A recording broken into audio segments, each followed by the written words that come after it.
नमस्कार। आज के इस खास विश्लेषण में बहुत बहुत स्वागत है। चलिए सीधे इस रोमांचक कहानी में डुबकी लगाते हैं। जरा एक ऐसे सीन की कल्पना कीजिए जो रोंगटे खड़े कर दे। लंदन की एक बेहद ठंडी सुनसान सड़क, चारों तरफ एकदम सन्नाटा है। और तभी अचानक कीचड़ से सने हुए पैरों के ताज़ा निशान छपने लगते हैं, एक के बाद एक। लेकिन सबसे ज्यादा चौंकाने वाली बात क्या है? उन निशानों को बनाने वाला वहां कोई नहीं है। कोई इंसान नजर नहीं आ रहा, बस कदम अपने आप बनते जा रहे हैं।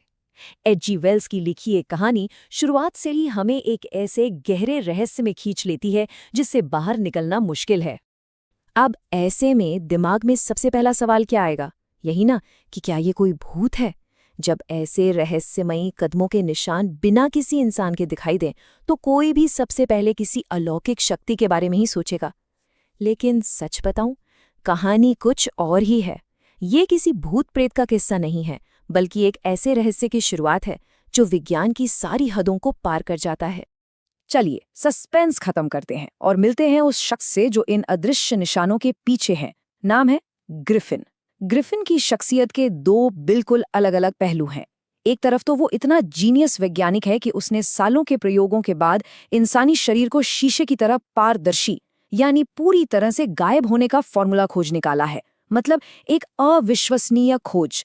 लेकिन दूसरी तरफ वो पूरी तरह से खूंखार और गैर कानूनी इंसान है जिसके मन में नियम, कानून और नैतिकता के लिए कोई जगह नहीं है। अब सोचने वाली बात यह है कि इतना बड़ा जीनियस वैज्ञानिक सड़क पर ऐसे भटक क्यों रहा था? दरअसल इसके पीछे एक बड़ी तबाही की कहानी है। ग्रिफिन का मकान मालिक उसे बिल्कुल पसंद नहीं करता था और उसे घर से निकालना चाहता था। इसके जवाब में ग्रिफिन ने जो किया, उससे उसका खतरनाक दिमाग साफ नजर आता है। उसने गुस्से में आकर पूरे घर को ही आग लगा दी। बिल्कुल सही सुना। अब पकड़े जाने से बचने के लिए उसे वहां से भागना था, और गायब होने के लिए उसे अपने सारे कपड़े उतारने पड़े, क्योंकि कपड़े तो गायब नहीं हो सकते ना। अपनी इसी बदले की भावना की वजह से वो जनवरी की जानलेवा ठंड में बिना कपड़ों के लंदन की सड़कों पर भटकने को मजबूर हो गया। तो ठंड और कीचड़ से बचने के लिए अब ग्रिफिन को फौरन किसी सुरक्षित जगह की तलाश थी। ऐसे में वो चुपके से लंदन के एक बहुत बड़े स्टोर के अंदर घुस गया और उसके बंद होने का इंतजार करने लगा। ये सिर्फ ठंड से बचने की कोशिश नहीं थी, बल्कि दुनिया की नजरों से धोखा देकर सरवाइव करने की एक बहुत ही हताश कोशिश थी। जैसे ही स्टोर बंद हुआ, ग्रिफिन के तो मानो वारे न्यारे हो गए। उसने जमकर सुख सुविधाएं बटोरी, डिब्बे तोड़े, अपने लिए बढ़िया गर्म कपड़े और जूते निकाले। एक ओवरकोट और एक गोल हैट पहनकर वो वापस एक ऐसा इंसान बन गया जो दिखाई दे रहा था।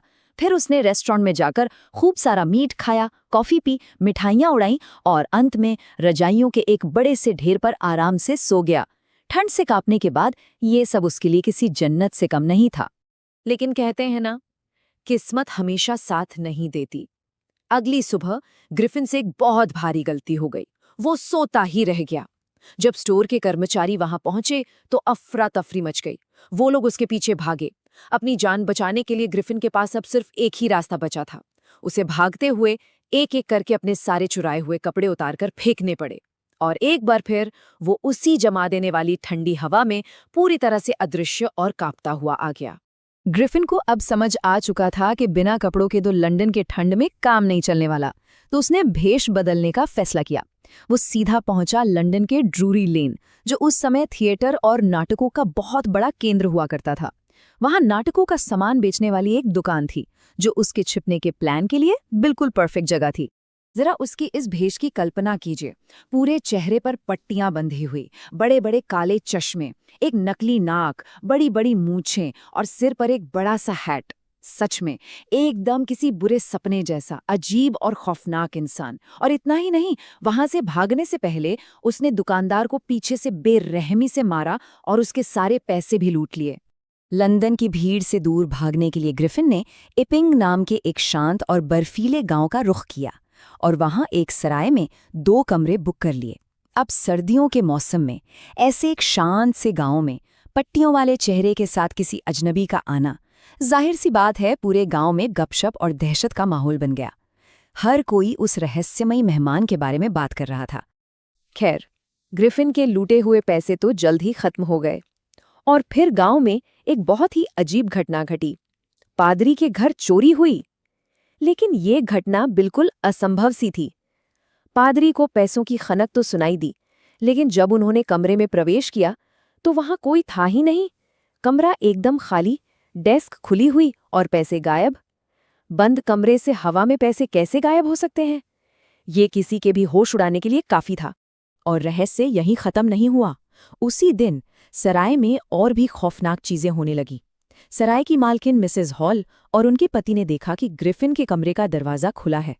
जब उन्होंने अंदर झांका तो जो हुआ वो किसी हॉरर फिल्म से कम नहीं था। माहौल तेजी से डरावना होने लगा, मानो सराय पर सच में भूतों ने कब्जा कर लिया हो। जरा सोचिए, कमरा पूरी तरह से खाली है, सन्नाटा है, लेकिन तभी अचानक मिसेस हॉल को अपने कान के बिल्कुल पास किसी की सांस लेने की आवाज सुनाई देती है। कोई वहां मौजूद था लेकिन दिखाई नहीं दे रहा था। वो अदृश्य सांसें जो किसी के भी शरीर में सिहरम पैदा कर दें। और इससे पहले कि वो कुछ समझ पाती, एक और दिल दहला देने वाली घटना घटी। ग्रिफिन का हैट अचानक हवा में उछला और सीधे उड़कर मिसेस हॉल के चेहरे पर आ लगा। ये एकदम वैसा ही था जैसे फिल्मों में अचानक कोई भूत हमला कर देता है, एकदम चौंकाने वाला। इसके बाद तो कमरे में बवाल ही मच गया। बेडरूम की कुर्सी मानो अचानक जिंदा हो गई। वो हवा में उछली और सराय के मालिकों पर हिंसक तरीके से हमला करने लगी।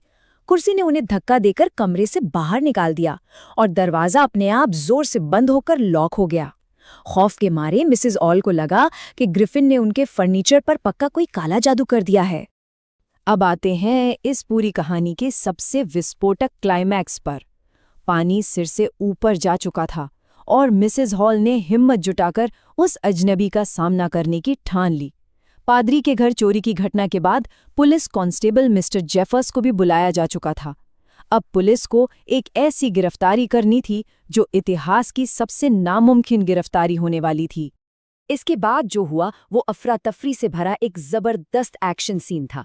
गुस्से में आकर ग्रिफिन जोर से चिल्लाया और उसने अपनी पट्टियां और चश्मा हटा दिया।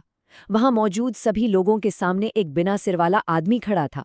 जेफर्स बहुत बहादुर थे, वो एक बिना सिर वाले इंसान से भिड़ गए, लेकिन ग्रिफिन ने अपने कपड़े उतारने शुरू कर दिए और वो धीरे धीरे फिर से अदृश्य होने लगा। जेफर्स को हवा से हर तरफ से घूंसे पड़ने लगे। वो एक ऐसे दुश्मन से लड़ रहे थे जो दिख ही नहीं रहा था।